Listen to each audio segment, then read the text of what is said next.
चलिए ध्यान दीजिए, आज एक चैप्टर पढ़ेंगे मैथमेटिक्स में वृत्त से संबंधित क्षेत्रफल। इसको बोलते हैं एरिया रिलेटेड सर्कल। वृत्त से संबंधित क्षेत्रफल। तो सबसे पहले जो है जानेंगे वृत्त से संबंधित कुछ टर्म जानेंगे, छोटा छोटा सीखेंगे चीजें, त्रिज्या, व्यास, केंद्र, त्रिज्याखंड, चाप, है ना, यही सब सीखने वाले हैं। और पहले वही सब जानेंगे क्या होता है। देखिए ठीक है,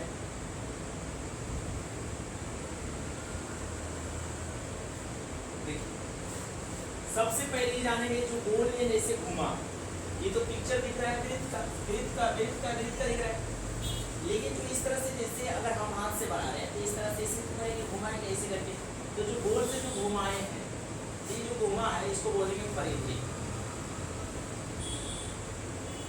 परिधि और जो बीच में जो होता है ना, इसको बोलते हैं केंद्र। ठीक है, अब यहाँ पर ध्यान देंगे कि देखिए आपका केंद्र है, आई आपका परिधि है, इसका जो दूरी हम खींच दिए इसको बोलेंगे त्रिज्या। ये आपका जो है केंद्र है, ठीक है, इसको हम क्या करेंगे, अभी पूरा मिला देंगे जैसे इस तरह से, इसको जान रहे हैं, दो त्रिज्या यहाँ पर भी त्रिज्या, दो त्रिज्या मिलकर एक व्यास का निर्माण करता है, इसको बोलेंगे व्यास। व्यास को डी से, त्रिज्या को आर से, क्योंकि इसका इंग्लिश रेडियस होता है, इसका इंग्लिश डायमीटर होता है, इसलिए इसको डी से। ठीक है, तो केंद्र समझ गए, परिधि समझ गए, त्रिज्या समझ गए, व्यास समझ गए। और ध्यान दीजिएगा इस, देखिए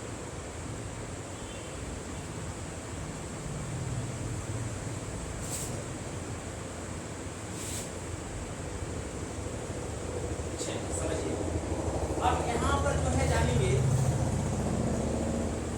इसको देखिए क्या इस तरह से खींच रहे हैं, ठीक है,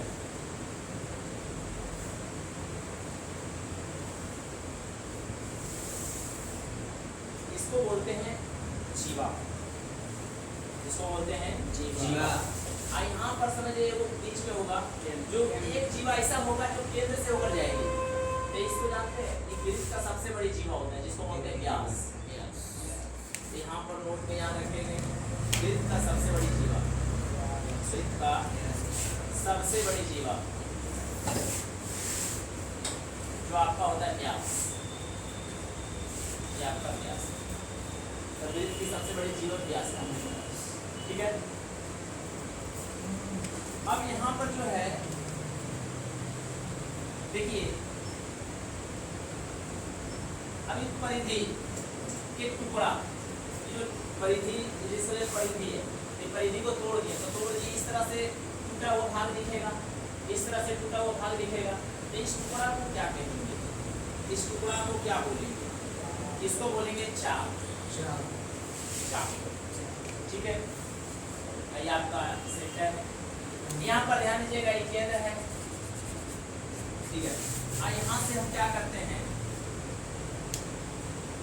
इस तरह से खींच देते हैं, दो त्रिज्या का निर्माण हो रहा है यहाँ से, जो पिक्चर भी बना इसको बोलते हैं, इस एरिया को त्रिज्याखंड। क्या बोलते हैं, त्रिज्याखंड बोलते हैं। इसमें ए भी रेडियस होता है, ए भी रेडियस होता है, ध्यान रखिएगा। यहाँ पर थीटा कोण बनेगा, ठीक है, यहाँ पर देखिएगा, इसमें जो है ये पूछ देगा, इसको जानते हैं क्या बोलते हैं, इस एरिया को, ये जो एरिया कहेगा क्षेत्रफल इसका निकालें, तो इसको कहेंगे वृत्तखंड। वृत्तखंड बोलेंगे, तो वृत्तखंड में भी मालूम होना चाहिए, यहाँ पर भी रेडियस होना चाहिए मालूम, ठीक है, ये भी रेडियस यहाँ पर होता है, रेडियस थीटा, यहाँ पर कोण बनेगा, लेकिन आपसे पूछेगा वृत्तखंड, तो वृत्तखंड यही होता है। इसमें हो गया बड़ा वाला वृत्तखंड जिसको बोलते हैं दीर्घवृत्तखंड। तो इसको बोलेंगे दीर्घ त्रिज्या खंड।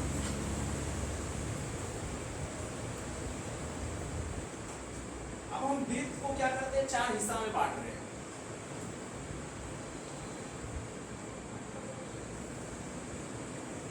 ठीक है, यहां से देखिएगा जो एक हिस्सा को अगर निकालते हैं तो इस तरह से पार्ट बनने वाला है, ऐसे बनेगा। ठीक है, इस तरह से बनेगा। ठीक है, इसको जो है क्या बोलते हैं, ठीक है, इस तरह से बनेगा। ये जानते हैं, ये भी आपका रेडियस, ये भी रेडियस, ये भी रेडियस, ये भी रेडियस है ना, यहाँ भी रेडियस, ये रेडियस। ये जानते हैं, इस एरिया को कहेंगे, इसको करेंगे चतुर्थांश। चतुर्थांश, चतुर्थांश बोलेंगे। बड़े वृत्त का एक चौथाई हिस्सा होता है, बड़े वृत्त का 4 भाग, 1 2 3 4 भाग, इसीलिए इसका नाम है चतुर्थांश। एक भाग को निकाल लेते हैं, ठीक है। तो इस भाग को क्या कहेंगे, चतुर्थांश। चतुर्थांश होगी, तो चतुर्थांश का इमेज ऐसे बनेगा, इसमें दो त्रिज्या मालूम रहेगा, तो चतुर्थांश का क्षेत्रफल पूछेगा। बाकी फॉर्मूला दिखाएंगे, इस अभी जानना है कि क्या क्या है, अभी पहचान नहीं जाना चाहिए। त्रिज्या खंड बोलेंगे, इसको चतुर्थांश बोलेंगे, इसको चाप बोलेंगे, यहाँ से आता है, इसको जीवा बोलेंगे, इसमें वृत्तखंड इसको बोलेंगे, इसमें बोलेंगे व्यास, इसको बोलेंगे पूरा, त्रिज्या हो जाएगा, परिधि हो जाएगा पूरा। इसे एक चक्कर मार दे तो परिधि हो जाएगा, ये आपका केंद्र हो जाएगा। ठीक है, एक और आता है दो वृत्त थे, दो वृत्त।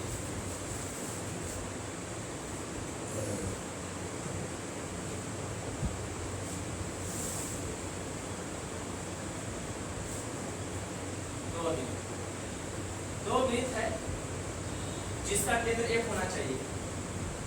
अब बोलेगा इसका क्षेत्रफल, इसको क्या बोलते हैं, वलय बोलते हैं, वलय का क्षेत्रफल। वलय, वलय मतलब रिंग होता है, रिंग का क्षेत्रफल। तो कुछ नहीं करना है, बड़ा वृत्त के क्षेत्रफल में से छोटा वृत्त का क्षेत्रफल घटा लीजिए, बड़ा वाला वृत्त के क्षेत्रफल में से छोटा वाला वृत्त का क्षेत्रफल घटा दीजिए, आपका ये निकल जाएगा, इसका एरिया निकल जाएगा।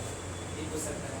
बाकी आपका जो है अगले क्लास में देखेंगे कि पूरा का फॉर्मूला लिखाएंगे बारीकी से, वृत्त का क्षेत्र, वृत्त का पूरा फॉर्मूला, वृत्त से रिलेटेड जितना भी फॉर्मूला है, अर्धवृत्त के बारे में बताएंगे, है ना, चतुर्थांश के बारे में दिखाएंगे, त्रिज्या खंड के बारे में बताएंगे, और आपका जो है वृत्तखंड के बारे में पूरा फॉर्मूला, माने टोटल चीज के बारे में फॉर्मूला लिखाने वाले हैं। तो बाकी इतना ध्यान दीजिएगा, ठीक है, ये सब ध्यान रखिएगा। और ठीक है।